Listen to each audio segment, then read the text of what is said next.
everyone. How is it going? It is going. It goes away. There you go. Rod, did you write that score? Is that your original work, the intro? The intro is original work. The score is not original. I just kind of meshed everything together. And I did that before AI. Oh my goodness. Wow. There was a time before AI? I forgot about it. There was a time when you had to actually do things on your own, which is pretty cool. That time is still here. Yeah, I agree. I'm still doing a lot of things on my own. I could use help. Yeah, I somebody said something similar to that. They come on my house, like, man, you big time technologist, cybersecurity, blah blah blah blah blah. There is no intelligent devices in my house. Well, some of them you can't avoid because the TVs have them built in. But I purposely went through every TV and went through every setting and stripped off everything that could be talking out. Right? There's no IoT in my house. Well, the only thing I have is a Ring camera. Nothing else. Boomer alert. Okay. Yeah. Boomer alert.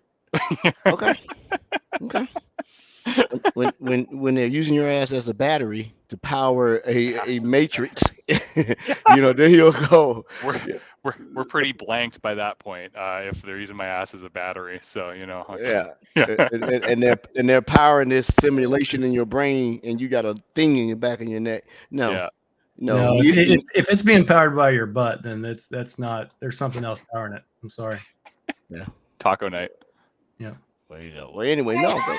Been great talking to you guys. I'll talk to you. That's all that makes the show, right? Everybody take themselves seriously. Security can't even be taken seriously because we wouldn't have a job. That's true.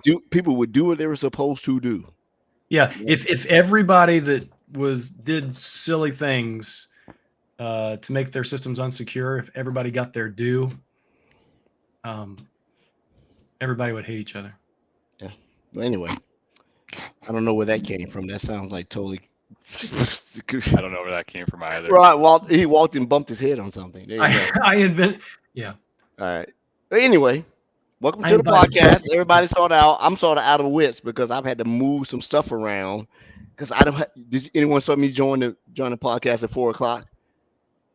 I thought I was on I thought I really had something. I was like, I'm gonna text each one of them. Why are you late? And I realized, oh, that's funny.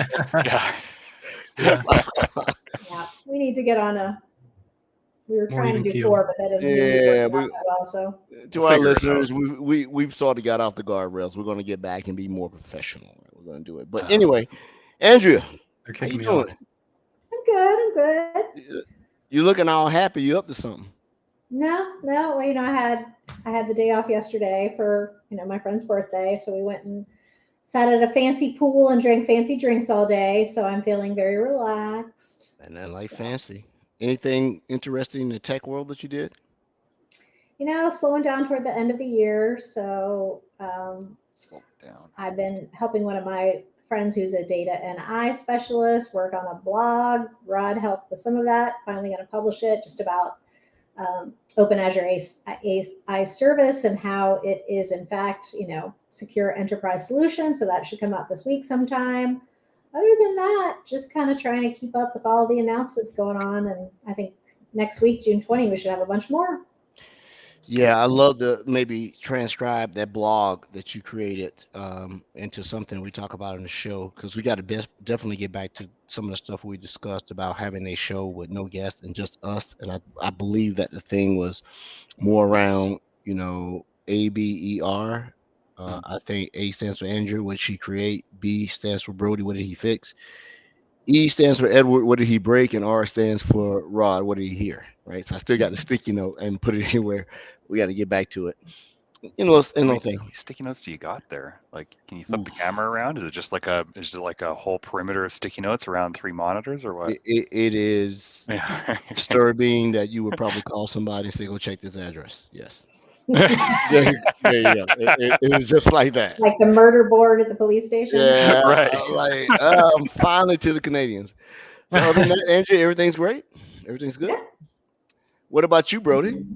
Well, I'll tell you what, I don't know if I'd qualify really well in your sticky board right now, because I've been leading more projects in an architect capacity than actually consulting and doing technical delivery. So I'm kind of like overseeing teams doing the fixing. And it's been great. I think that's where my career goes next, honestly. And I enjoy it. Life's good. But you know what I'm also doing? I am setting aside some time to become as well versed as I can in AI security as possible, because it just keeps coming up, and I need to dedicate it. Rod gave me a book. I'm reading the NIST PDF on Oh, AI. you reading that too? Yeah, I read that. Yeah, too. like Yeah, I downloaded it. it's on my Kindle. Rod, I didn't actually know you could put PDFs on your Kindle. Yeah. And I'm like, oh, that's silly. Of course you can. And my wife's got a nicer Kindle. It's like the nicest one. It's like, oh, I can tell. It's You need the new Scribe, because you can. All my notes are on here. That's what you wrote on, because you gave us Rin, who will be joining us shortly. You gave the breakdown, and I'm like, what did you write that on, Rod? Yeah, I did a send to whoever from here. Yeah. Mhm. Sweet. Okay. Yeah. So basically, AI security, it's sweet. When I was younger, and I thought I could get into What, yesterday? programming. Back in the day, like junior high, Edward, junior high. So Artificial intelligence was like Yeah. this, like, oh, this is super cool. And so my family goes out and they buy me like some complicated like C# book on coding AI at the time, and I had no idea. Like I just like, this is too much. Like I have no idea what's going on. I thought this is really cool, but I can't do it right now. And so now, full circle, I'm very happy in a cybersecurity career, and AI is happening, right? Well, for everyone except for Rod, who's on to quantum now because he's too cool for everybody. And that's like, well, I've got to just merge these two passions in my life right now and make it happen. But you have to set aside the learning time. And we have a new manager. We had a meeting. He actually wants people to work less and learn more, as opposed to like hammer, working with customers and try to scrape together learnings. I'm going to dedicate more time in life to. That's what they say until you're not meeting your numbers. Yeah, two things. Yeah, totally, It's right, good. Rod? Yeah. It's great he said that, and the second thing, he won't be a manager for long. Next. Well, he put up everybody's numbers, but he like omitted everyone's names, and I'm like, I was like fourth, and I'm like, really? He's like, yeah, like up here you're working a lot, and down here, you work some more, and somewhere in the middle is perfect. I'm like, I've been overperforming all this time. I could have been working less. Oh well. Yeah. He needs to go look at that data. It's got to be like. Yeah, don't say his name out loud. We don't. Let's not do that. But we should all set aside time for learning. I think we can agree upon that. Oh, absolutely. Right? Yeah. Right. Mm-hmm. Okay. Yeah, absolutely. Yeah. That's my smart final thing to say. I'll hand it over to Roderick next. Rod, oh, myself. Yes. You. As you mentioned, I'm really looking forward to tonight's show with our guest, because him and I discussed AI yesterday, right? And that's literally all I've been working on for the past 6 months or so. Brody, I have some other slide decks I think you'll absolutely love. Since you're getting into AI security stuff, I have some stuff that you please remind me a little bit later. Are they Richard? A couple of them, yeah. Yeah. Okay. Yeah. Okay. Cool. A couple of them. Yeah. Yep. Drown me, Rod. Drown me in information. It's yeah, whatever. That's it, Rod? You good? No, I did want to highlight something. Two things. I want to highlight two things. Number one, this is kind of important. This was kind of I knew about it, but it was out of the blue for our Microsoft Sentinel customers. We are deprecating the ability to run playbooks directly from analytics rules. The idea behind that is that you run a playbook from an automation rule. The automation rule has enough logic in it that you can determine with that automation rule where it needs to run and where it doesn't, based on all that different criteria. So I know a lot of our customers have built the automation into the analytics rule. Analytics rule runs, it finds that thing that it's looking for. It runs that automation to either provide enrichment or to provide some efficiency for the SOC. Kind of need to take a look at those. You're gonna have to change those over time. It's supposed to be end of life very soon. I can see maybe why, if you had to look at it from a human standpoint. It's the second set of eyes. Yeah. So rather than knee-jerk reaction based on purely analytic rule and the alert and or incident, let the automation rule run against it to categorize it and see if it needs to move forward, and if it does, then run the playbook. Yeah, that makes sense. Yeah, because if your playbooks are firing on false positives while you're still tuning your detections and alerts, right? But if it's running off an automation, that means it's sort of been vetted for the automation to go back and say, yeah, there's a pretty Yeah. good chance that is what has happened. So let's go do this. Yeah. What I'm having problems with is, I'm glad you said that, and maybe our guests may know when we come on. From an automation, how many playbooks can be run simultaneously? You can only run one playbook at a time. Well, you You mean can simultaneously? change the You order. can run, yeah, you Yeah. can chain them together, but I've never heard a limit because it's compute, right? And It's compute. Yeah. It just keeps all this question that came up, I'm like, I would assume they can run parallel, sequentially. I don't think there's a I don't think there's a limit. I mean, I don't think there's a true limit. There's probably some kind of silly UI limit. Yeah. Well, last thing I wanted to highlight for those listeners and watchers that have not experienced our Discord server yet, if there's anything that's going to drive you there, it's the recent pictures from Brody's garden. They're absolutely awesome. For those who are just listening, come back to the video show and take a look. I'm not going to show all the pictures, but if you're looking, there's a Defender for Gardening channel in our Discord server, and Brody has pictures of all of his garden. And oh my goodness, I'm going to hire him someday to do my yard. That is so kind of you. I'm waiting for the flowers to pop in the back. We have a lot of perennials, and we're hosting a baby shower for some friends on Saturday. And I'm like, I want the flowers to pop for Saturday. My wife, like 2 months ago, she's like, the flowers will be up by June 17th, right? I'm like, I don't know. Like, I'll buy fertilizer. Like, I am not going to show my wife your pictures because then, that sets the bar. I will have to do that this weekend. At the Masters, Brody, as our golfer, at the Masters, they literally go out there with a hair dryer and get the flowers, the azaleas and things to bloom. They literally have it down to a science. So you get out there with your hair dryer and see if you can get them to bloom. A hair dryer can do that because I've got a hair dryer and an extension cord in the house. So if that's what it takes, I'll look it up and see. I forgot. Golly, I've been knowing Andrew too long. I forgot Andrew's a big time golfer. I surely forgot that. Yeah. Golfer, Andrea? Not a golfer. I come from a golfing family. Family. She's a big time golfing influencer. I was just at the Masters, and I'm telling you, we were out there with blow dryers, and we were doing this, and Hey, I told the groundskeepers, hey, you guys probably need to, I've been to the Masters once, so it's all right. It's all right. I want to go to that Waste Management Open where they get for Zach Johnson, so Zach Johnson is. All right, Roderick. Anything else you're going to tell us today, man? I guess it's sitting here. He got things to do. There's things I could tell you, but I'd have to kill you. That's sort of like the impossible thing. And maybe I'll tell you those things 2 weeks from today. How about that? Yeah. So let me get my affairs in order. Since you have to kill me, let me get my affairs in order, right? So for me, nothing. A little bit of validation, vindication for Edward. So for our listeners and everything, I'm going to go on a long rant. I was right. Oh boy, here we go. For Ed, that we were talking about the requirement for putting the Azure monitoring agent on endpoints on premise with the Azure Arc is a requirement. And I'm like, that's not true. And people are like, yeah, you do. And I'm like, so when you go through, we've had Thomas on, we've had people that are in, very, very versed in the Arc agent, AMA agent. And I'm telling them, you do not need to use Arc to put it on premise. And when you go to the docs, it doesn't say required. It says recommended. Well, with the recent announcement that you can deploy AMA on premise without ARC, and the reason why, I understand why some of my experiments were working and some of them weren't. So you can deploy the AMA agent on premise with the ARC, overlay management plane. Now you can do it with MSI, but you've always been able to do it with MSI. The problem is, and I was telling you about this, Rod, you said you didn't know, why would some of my servers fail and why would some of them succeed? Reason being is that when I deployed the AMA and that server wasn't joined to a directory service, there was no authentication. Whether AD or AAD, because the MSI checks that.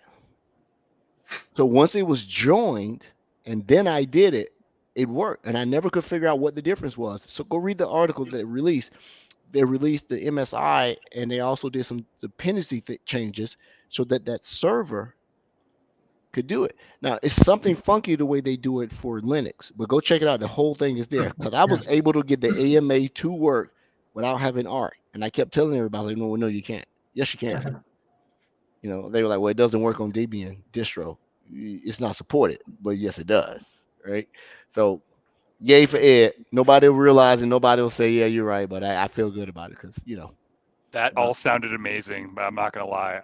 I was reading up on how to make my flowers pop with a blow dryer the whole time. Really? Edward, I'm really happy that you Carl were right. Carl Yeah. Spengler. Yeah. Is that what it is? All right, can we bring on our guest? I know. Yeah, We have a guest? I don't even know if I want to stay on there. Yeah, come on. So, to our listeners, to our supporters, this is probably the most rambling we've done in a while. But you know, we don't get to see everybody's having withdrawal and interaction issues. Rin has been one of our first guests, a peer of mine. Hired me in my role at Microsoft. He literally interviewed me and run me through the ringer of a sort. And he's come back on because he's changed roles. He's a big wig now doing the super things. And we wanted to have him come on and talk about, you know, what he's been doing the last 6 months. Well, has it been 6 months? 6 months, maybe. Rin, welcome back to the show, sir. Looking good. How are you? Thanks for having me. I'm very well. Ah, okay. I think your beard is even bushier than the last time I saw you. Yeah. It's crazy. We shaved it off at the end of January, and what is this now? 4 months worth of growth? 5 months? Wow. 5 months, yeah. So, yeah. I'm gonna start calling you time lapse Rin. Your beard just grow while you're looking at it, right? Last time I saw him, the beard was all white. He was doing the Santa Claus thing. So yeah. Yeah. So True. yeah, good to see you again, sir. Thank you for taking time to come back on. I think I sort of asked you when you changed roles a while back that once you got your feet up under you, I would like for you to come on the show and talk about what you were doing. Once I realized what you were doing, I'm like, wow, okay. Yeah. So, you know, come on to the show. Let's just assume that nobody knows you. Please introduce yourself. Yeah. Well, to your listeners, my name is Rin Ure, and I've been with Microsoft quite a while, actually. But the role that I just took, I'm the U.S. Cyber Defense Operations Center SOC triage and analysis manager. So I manage a team of analysts within our CDOC, and we're doing some pretty cool stuff around protecting not only Microsoft but also our customers across cloud and AI. So. I'm excited to be here and just kind of, I feel the warmth. You guys are awesome. So thank you. That title definitely doesn't fit on a business card, Rin. No. Is there an acronym that we could? I was going to ask. Yeah. Right. 15-character acronym. Rin, how long have you been in this role? 4.5, 5 months, give or take. About that. Nice. Yep. Still in the definitely learning phase. Hands down. Yeah, it takes about a year. That's what my wife tells me anyway. Any role, like you really take about a year to like get ultra comfortable with it. So I'm sure it's funnel in based on the amount of the amount of work that role I'm sure involves. Actually, there's an exception to everything, and Rin is the exception to what you get. That is a norm for 99%. But Rin's history means that he's circling back. So this is not foreign to him. Yeah. So maybe as we get down toward the back end, he'll give his history on how he's did this thing and came on back. So Rin was you can never not be one of the principal GBBs. Interviewed me, taught me a lot. I to the point that I know it. And like I used to wait till he got online in the morning and be on and just mess with it. Like, I got these questions. So Rin, going from what you and I did together over to what you say you're doing in Microsoft, what do you do? we find bad guys. That's what we do. Yeah, Ghostbusters. Right. We work through a lot of really cool things. So we work through first party, third party, customers, and for us. So when I was a GBB, first party customers were the customers. They were those that were in the cloud and they were using our services. Now, first party is our internal services, and third party is our customers. So I've had to do a complete switch of like, okay, when we're saying first party, we're actually meaning this, and when we say third party, we're actually meaning that. Mhm. So I'm still in the learning role, and the acronym soup is within MSRC is very loud and proud, right? Like we constantly are learning new acronyms and different things. We do things like unauthorized party abuse, which stands for like UPA, or we do things that around looking at how our internal services work across Xbox and across Microsoft Gaming. We're looking at we work with SELA on a lot of different projects and things that happen from gathering data and preserving data and working through things within the court from that point. Rin, what's SELA? SELA, yes. So that's Microsoft's legal team, and partnering with the lawyers on a lot of that data front. So it's really interesting. We have a wide scope of just activities and things that we do within the CDOC and within just triage. So our team, we're front door.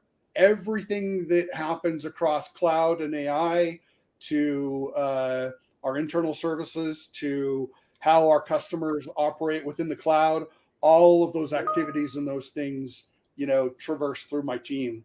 And it's exciting and it's challenging and it's rewarding, and I'm being thrown through a lot of just learnings. So it's pretty cool.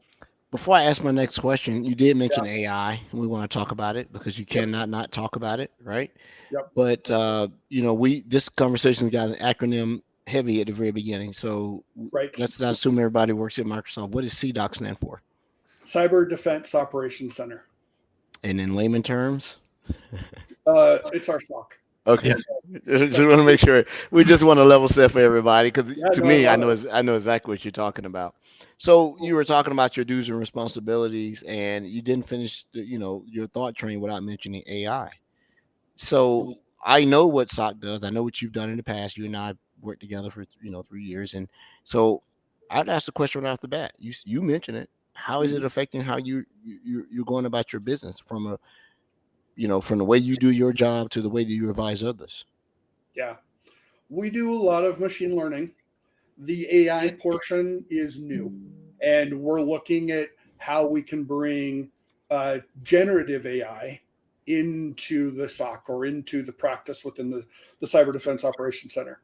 And so we're constantly trying to evaluate where can we plug in those efforts and get the right output to help augment our teams towards investigations, towards analysis, towards detections, even as far as looking at our standard operating procedures. Okay. Is it something that is, at discretion to use, or is it something that this is going to become our MO, how we go about our business, that you have to have it included in the way that you continue to grow your CDOC or your SOC? Yeah, and I think from that perspective, since you are Microsoft's SOC, essentially, do you have to use the latest and greatest stuff? I think is probably the question, right? That's a great question. So we really are about evaluating what the right tool is for the right job, and we look at it from both what does Microsoft bring as far as the tools that we've developed within the security portfolio, and also what tools have been around longer than our own portfolio that we have in-house, and how do we bridge those together. So that's really where our evaluation process begins. I'm not going to come into all the questions, but I like the thought-provoking questions. When you were talking about legal and how you have to operate with them, you never really gave any landscape on what you have to go consult with them about or get advice about. But one of the things I would have to think is that, we tend to look at AI purely from a technology perspective and not how it's actually being used. And to me, AI is a thing. but it's not the thing people say.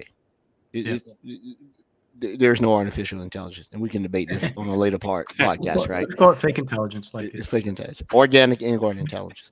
But what about the things when people who push against AI in the social, circles say it's the same thing that's happening in the commercial? What about, is there bias? Is there, diversity in AI? Is AI, been created in the ability to simply say something like this, which I have never seen it say? It's come through with something. I don't know. Or I don't want to answer that question. So is there a difference between how you go about using AI in a public, not public set, but a community or civilian versus what you're doing in technology? Are you guys having to look at both of them and consider them? We want to use ours within a secured environment, right? And rather than a public open domain. Because of the way that we're looking at it from a response to our processes, to how we work through cases, to how we identify and run investigations. All of these things are important. And so we would look at it more behind a closed and protected environment versus looking at the generative AIs that are out there within the public domain. And so it would be a little bit more guarded and, towards the data entries and questions and data sets that we're, giving it access to, if that makes sense. Yeah. Yeah. So I guess also you talk about your kind of researching and looking into it of how to utilize it within CDOC. What is your approach? What are you trying to improve? Because obviously when you invest time and research into a new tool and you finally ultimately, hopefully, maybe decide that you definitely want to use it, what is your approach? What are you trying to, what's the big benefit that you're looking for? Right now, time, efficiency, and things like that, I guess. Yeah, it really does come down to time. So any threat actor is going to have a lot more tools and time on their hands in order to take the time to get it right, to infiltrate, right, to find a vulnerability and exploit it. We, more often than not, blue defenders are reactionary. And how great would it be if we had more time to be able to do the things that we know we need to do in order to get in front of our adversaries and that threat landscape? Having an assistant that could identify patterns and opportunities that could help reduce the amount of time it takes to identify activities that would put, that return back in our favor and give us the ability to skill up. One of the things I talk about when it comes to generative AI is you're going to see this hockey stick of knowledge. We're going to become more knowledgeable because we're curious. And the more data sets we feed it, and the more questions we feed it, and the more diversity and inclusion we bring to it, then we start to remove the level of biases like Ed that you were talking about. We have to have, it has to become a community thing. We have to get lots of points of views, lots of different backgrounds, lots of different experiences, lots of different, individuals that are coming at this thing from all different walks of life to really try and shape a more opportunity view so that when we do put in things, it outputs something that is not only thoughtful, but that it is imperative to help us grow. All right. And it takes us on that journey.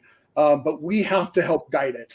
And we can only do that through our own points of view. And so that's why we need lots of points of view, lots of diversity in order to drive the right type of return. I love that. Yeah, absolutely. We need diverse teams in order to feed a diverse platform. Ed, I'll do a follow-up after your comment. Go ahead. I'll ask the question because all the pundits, or not all the pundits, but the technology resistors, or so people say, AI is going to take our job. Rin, is AI going to take your job? No. Okay. I like it. There you go, right there. And I love this because this is the follow-up I want to add, because I'm down. I've drank the Kool-Aid. I want augmented assistance in our security operations centers. I just, the notion that it's like, oh, it's going to take your job, it kind of bothers me. And I was actually talking about this with some boys when we were golfing the other week. So I'm going to steal some of their smart thoughts. I'm going to run it by you, Rin. So if we think about, let's say security copilot, let's just call it something, right? If we look at a tool like that can augment and perhaps dissolve the need for tier 1 triage or the need to staff it as much as we have. So people are worried about that, right? Do those individuals now come in to security operations in a career at a higher level automatically because the lower level items are being taken care of? Or how do we ensure that we've got junior individuals who are able to upskill and get to, tier 3, so to speak, or get to the gray beard level? Like if we start removing that lower level extra stuff that maybe Security Copilot or a similar solution can help with, is there a concern that we're kind of getting away from our roots as like getting into the logs, really investigating, learning like the nitty gritty? Or do you feel like we're going to just be more valuable operations individuals because we don't have to worry about that minutia and we can focus on the higher level things? I will answer this question this way. My analysts' roles are so complex that I think it will take time before we have a generative AI that can understand the nuances between tooling, different KQL queries, different attribution across assets, identities, and accesses, looking at it from whether it's in the cloud, on-prem, service to service. You start to fill in all of this, and it has to make decisions, but those decisions come at the human side, and the human is driving a lot of that. If we can plug maybe that in, maybe we'll see that paradigm shift a little bit. But we've got challenges just in the number of toolings and hops and things that we're doing in order to address one type of alert versus another type of alert. We also are partnered with our legal team on looking at verbiage and how do we drive this language versus that language. How do we make sure that this is applicable to this situation? And we have a lot of things that transition from what we do in bulk to what we do, onesie twosies here and there. So it's complex. If it was maybe a smaller SOC, right, you're starting out, leveraging something that's generative AI related, like Security Copilot, that could act as an assistant, you could plug some TSGs in, you can plug some data sets in, alerts, case management, and have it start to output, hey, I recommend you take this action or that you do this, or hey, if you automated this, I could do this for you. That might be, the future. And I think we're certainly going that direction. But I think from a complex enterprise level SOC that we are, it's going to take some time. And I think that where generative AI is today in regards to security data versus the general public domain data that people are feeding in, those are different data sets with different mentality and different mindsets that we've got to be mindful of when trying to train and feed that data. Yeah, and I think that's a huge misconception, to tell you the truth, because took my grandson back to my daughter last night. He was over yesterday for a little while, and I don't know, there's that fear and doom. If you read news article for very long, all day long, then you're going to see everybody, AI is going to take over the world and it's going to kill everyone. So I spent half an hour last night explaining what generative AI actually is and why it cannot do that, because humans are still in control and always will be. It's just, it's interesting just to kind of see, because Ed, brought up hey, it's going to take my job, which is not the case. Hey, it's going to kill us. Ed did not sit here and don't make it seem like Ed said it was going to take the job. No, Ed it was a question. It was a question to make sure. Probably take your job, Edward. Pricing. Ed, sales will always be a job. I tell you this, since you go to sales, I want Rin to co-sign me on this. We're about to pull a Gore and I forget the other Elon Musk. Rin and I created Security Copilot, During my interview, Ren asked me, if you could do one thing, what would you do? And I said, I would make predictive software that looked at trends and would take action, like Minority Report. Remember that, Ren? And you and I were going through, we're like, oh man, we can build this, right? So we would take the screens and be able to look at stuff and say, hey, this is going on, whether it does it or not. Let's go back and see if these patterns is something that we need to go in and patch this in advance before, go look at these things, right? So the thought about doing with Security Copilot is not new. That was something that we talked about 3 years ago, just in the interview That was a fun process. conversation. Yeah, it was like, oh yeah, let's do it this way, man. Let's build this. I was like, we can go build this, Ren. Let's leave. I mean, one of the keys that, depending on how you're defining AI, we're already using Fusion inside Sentinel, which is machine learning. How are you defining it? But especially for that first level SOC, let's automate away with AI some of those things that are burning them out. I mean, that's the number one complaint we have with that first level is let's let them not have to look at the same alert 5,000 times. Let's get those things fixed. And so, my hope and dream for all of, the AI stuff is that we're really going to be able to focus on the things that matter. So. Well, and I think that's been kind of the case for Sentinel from the get-go, right? I look at it as kind of really probably the most efficient SIEM out there anyway. So I'm interested in how this Security Copilot or whatever, happens to come out, how that's even going to improve that efficiency. That's, to me, I think it's the thing I can't exactly visualize yet. It's funny. To our listen. Go ahead, Andrew. I'm sorry. I was having a conversation with one of our security folk on my state and local government team, and just talking about, like Copilot or whatever it might be, recommending, if I get X incident, should I do Y? And he's like, how many people need that? And I was like, 80% of my customers.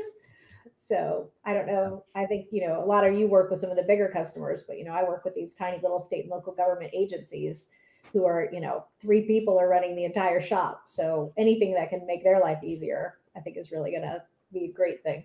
Yeah. Similar customer too, Andrea, SLG down in the south, and like they've got a team of 2, and there'd be nothing better than for me to be like, here's a way that we can help augment your team and save you time, because every day is fighting fires. And there's no time for proactive work if you're being reactive all the time, right? And you're just, it's not because you don't want to, it's just because you're resource constrained by one reason or another. Yeah. Sorry, Ren. I think what you're saying is spot on, because there are times when things are modular and you're going to use the same response or the same actions across the board. Then there are times when they're nuanced, and making a determination on when you follow a nuanced path versus a modular or a static path. These are some challenges that even humans face today within any given, security operations center. Having a generative AI look at patterns and look at, TSGs and standard operating procedures, and then going back and having access to casework that it can pull out some of those nuances in conjunction to the standard operating procedure that you used in the past, and then making recommendations as things change. That's value, right? Because now we have a generative assistant that is looking for those things and is making recommendations based on what it's seeing to add to that. So if you took an SOP library and you took a case library where you've got a case management tool, and you plug that in and you say, okay, start giving me value around these things. Have my analysts followed these SOPs consistently? What patterns are we not identifying that we can pull out? Drive metrics. Show me the metrics around how we're doing across this case type versus this case type. Look at the workflow. Give me a visual representation of the way it looks, or show me a variance where where we fell out of the consistent norm. What does that look like, and why did we fall out of that? Right? Why did we choose this path over this path? having it start to demonstrate visually some of those things can help us as, humans react better and drive better the impact that we're doing within our SOC actions. This is what I'm talking about when I'm saying, how do we get in front of our threat actor? We get in front of our threat actor in this way, having an assistant that can look at it holistically, where we're so focused on the individual task at hand during our analyst hours. And that sometimes can drive complacency. And so if we have an analyst that can help pull us back and say, oh, check your bias at the door, check what you thought you knew. I'm making this recommendation because of this. This is a nuanced thing that you should consider. That's powerful. So if you look at AI purely from a technology standpoint and not what we do for a living, I had someone ask me, we were just having a conversation, and I'd love for us, the four of us on the panel, to have that discussion. Who's for AI? Who's against it? Who's in the middle? They said, Ed, if you had one way to secure AI, how would you do it? And it has to be something that can be broadly adopted. It doesn't have to please everybody, but it has to be able to make this advance in technology not so precarious and dangerous. And I said, well, I can't give you one, but I can give you two. Right? So number one I gave him was, don't assume that you're the only one to have access to it. If you think the bad guys aren't using it, you think they're still sitting downstairs in the basement with a hood on their head running scripts? No, that's not happening. What if it's cold? AI is creating the scripts for them now. Yeah. So assume that your so-called both confirmed and imaginary adversaries have the same tools and skill sets you do, and they do. And they also have some stuff that you probably don't have, which is motivation, motive, and time, and most often money. And then they said, okay, then that makes sense. That's something easy, no cost. Just not taking anything for granted. What's number two? Number two is this: make it expensive. Because if the adversaries can buy access to the same data models that are broadly available, you lose the advantage. And I know that the people that are creating their stuff, OpenAI, with the commercial brand, which is Azure, and then you have Bard, they're going to have these things where you have to buy to it. But one of the ways you're going to be able to control this, you're going to have the things that are super secret that you won't be able to get access to, which is the AI data models that are inherent to the thing that you're using. But if everybody has access to all the data, and it's, you cannot give open access to all of this stuff without having something that is firewalled or protected around that at least gives you a little bit of level set. Because if you said that the advantages of the hackers are time, you don't have any time. You don't have any time if they're using the same tools against you. What are your thoughts around both of those methodologies? Making it expensive to get access to the premium data models, as well as keeping one secret. And the other thing is, I think that the moles that we put on the dark web have to assume that they're using the same tools. Any thoughts around, and can AI be secure? Isn't that the question? That's the question. Yeah, it just ends the whole big question with like this even bigger question in one sentence. Yeah, good point, Ed. Yeah. I don't know the answer to that. I think that Rod Trent is of the fact to let it get out to everybody, let everybody have part of the blessing, and now it's out there, right? So I think. What do you think, Rin? What do you think, Rin?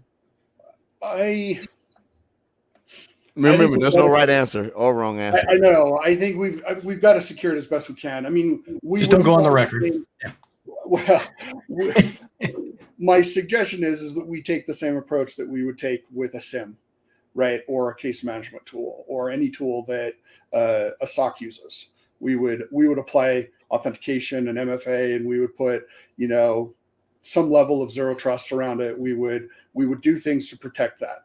We would also possibly put it within its own siloed area where you're feeding that data that's particular to that role that you're asking it to play, right? You're not asking it to play a public role. You're asking it to play a very private and secure role within a security operations center. Does that mean it's not going to be vulnerable to access? Possibly, depending on who has access to it, what has access to it, and where. These are all those questions that with any security tool you would certainly want to lock down to a degree, and what you're also giving it access to.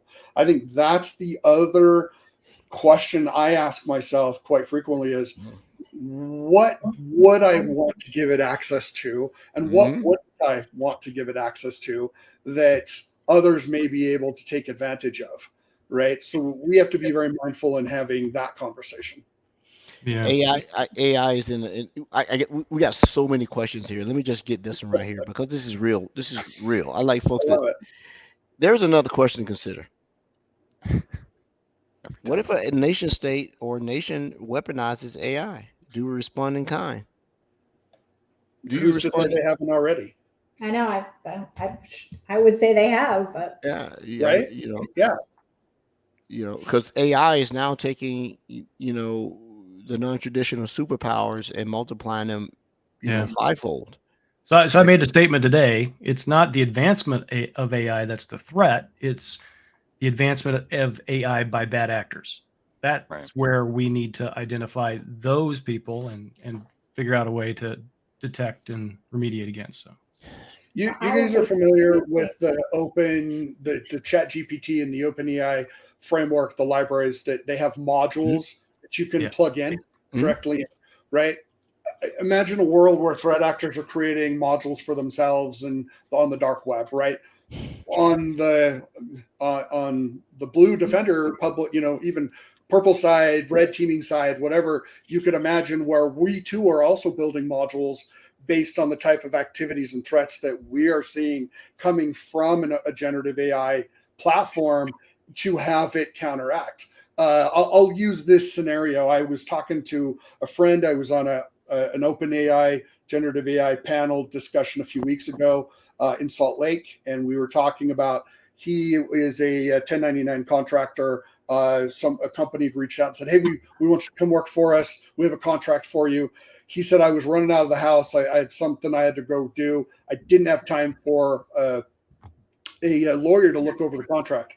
So he said, "I threw it in, Chat GPT, said, 'Hey, look at this, audit it, tell me if I'm missing anything.' And then he quickly shot it back over to the company."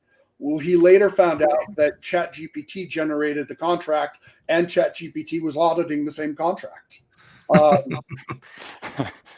Right. So we have this cyclical thing now where you will start to see a cyber war being fought across generative AIs, where we're taking outputs and inputs and plugging that in, and it could very well become cyclical, very similar to my friend's example.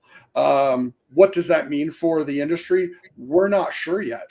We really don't know what that's going to look like, or how do we look at it from that point of view versus all of these other points of views that we're talking about. It certainly makes this a uncharted space as we dive into where these scenarios are coming from, both from a public and from private domains working within these areas. So I just wanted to throw that out there. So data is about to become the super important currency, because your advantage may be the data models you can get access to. Absolutely. Yeah. The more concise and the more validated data you have based on whatever, it's going to make your weapon more potent, of a sort. I don't have a better analogy, right? So and to me, AI still seems to be spoken in a very abstract manner. It's not a thing. I mean, you don't go buy an AI disk, right? You don't download AI. So I think we're still talking about it as a thing that people are too embarrassed to say, "I really don't know what it means." I sort of know what it means, but I don't really know what it means. If you look at it from that standpoint, we spent a lot of time talking about AI. Yeah, okay.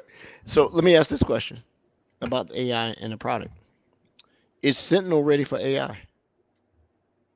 in your opinion, right? Because it was a sim that was built that was sort of the precursor to saying we're going to be able to do this in the future and take advantage of it. But is it is Sentinel ready to be able to take on the water holes that is artificial intelligence that can feed it?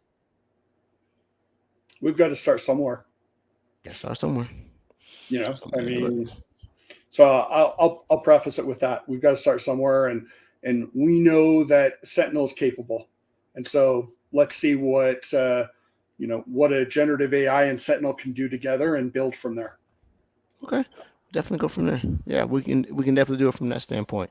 So we do have some other questions that came in. You were talking about AI and security and everything, but I was talking about you don't download it on a CD. How is the majority of the integration with your security product, whatever it may be? Let's not just be Microsoft, even though we're there. Is it API based? Is it serviceless based, PaaS based? How are we grabbing access to the security telemetry to use AI to be able to go into these certain things?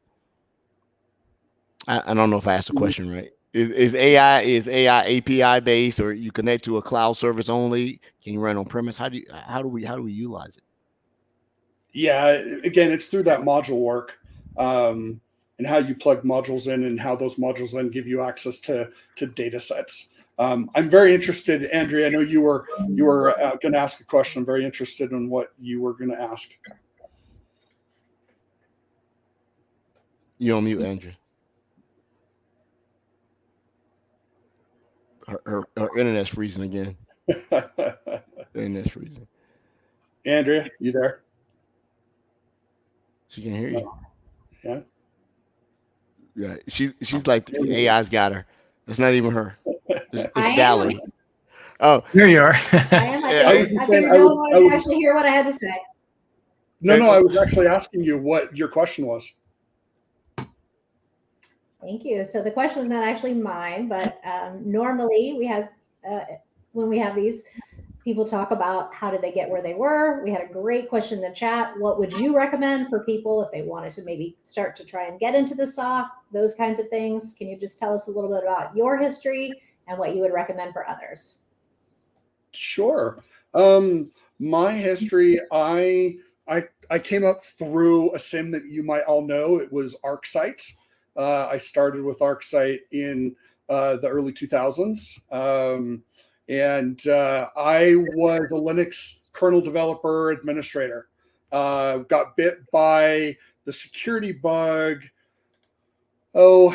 It was really interesting. We were some of the first to figure out virtual private servers and leveraging Scale and copy on write. And we had customers that were jailbreaking outside of the physical kernel to, affecting the physical kernel from their virtual kernels. And so I was spending a lot of time writing code to duplicate that, to generate crash dumps. So that's really kind of where I got bit by the bug. That then, led me over to ArcSight, because ArcSight was predominantly run on Linux systems. And I had a recruiter reach out and said, hey, would you be interested in jumping more into the security world? And I was like, yeah, sure, I'll entertain it. And because of my Linux background, it catapulted me in order to start looking at things more holistically from a SIM point of view.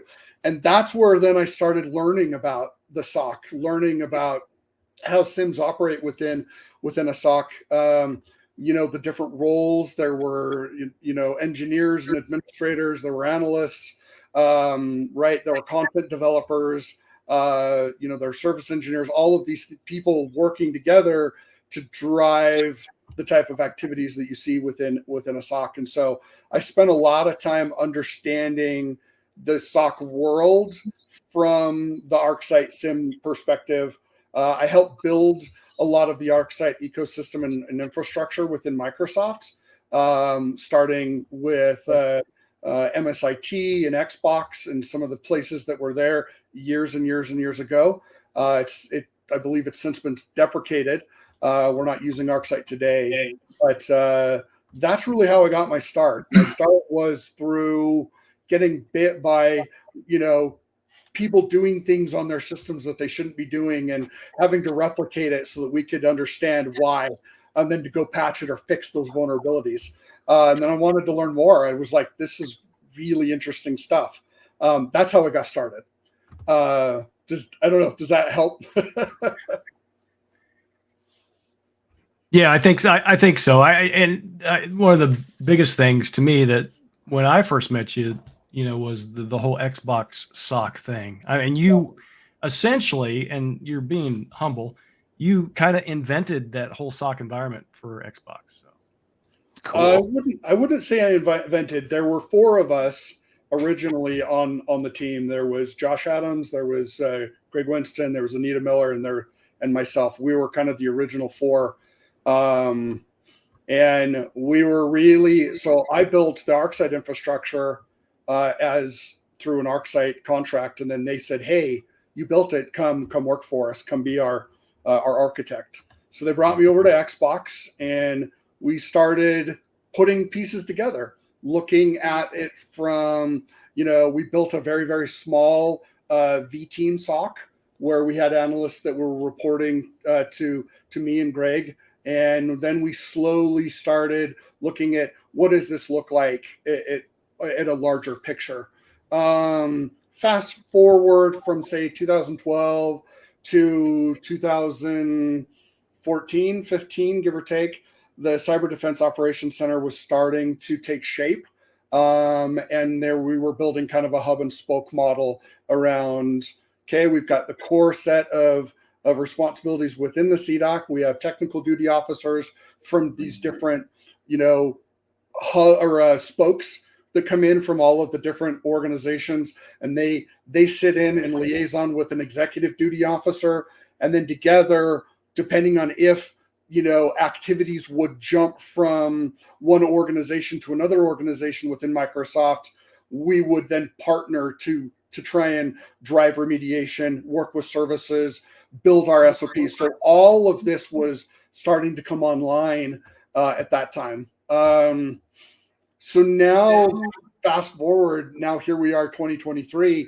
We're now bringing it all back full circle into more of a one cloud SOC model, where the teams that we stood up in that 2012 through 2014, 15, 16 era is now being collapsed and consolidated back down into what is within the CDOC.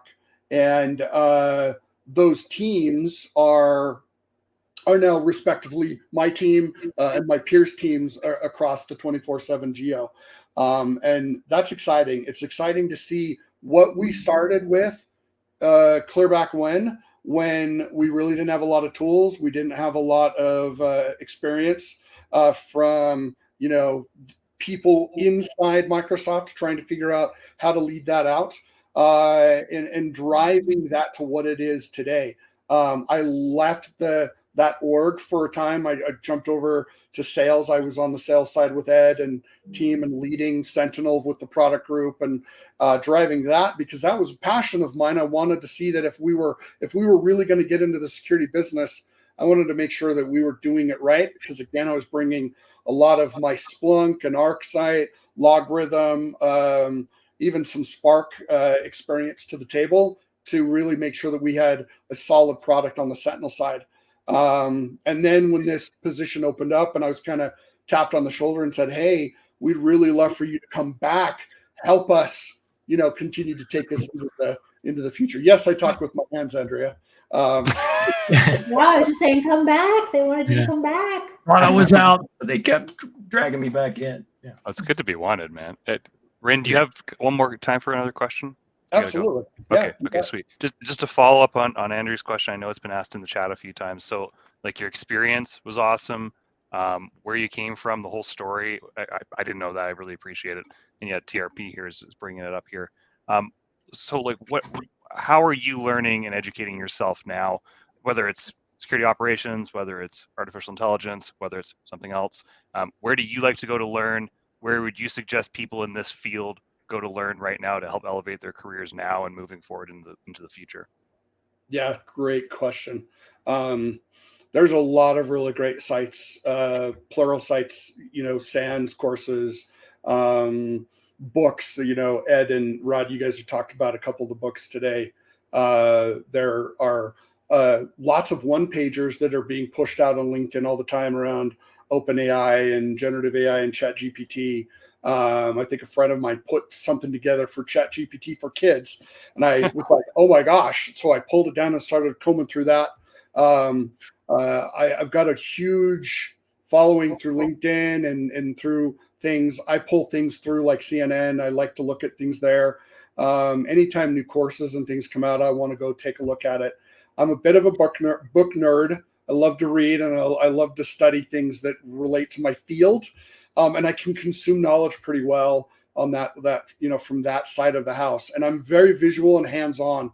So Ed knows this. If you can put me in front of a tool, chances are the things I've read will get superseded very quickly by just my hands-on experience playing with it.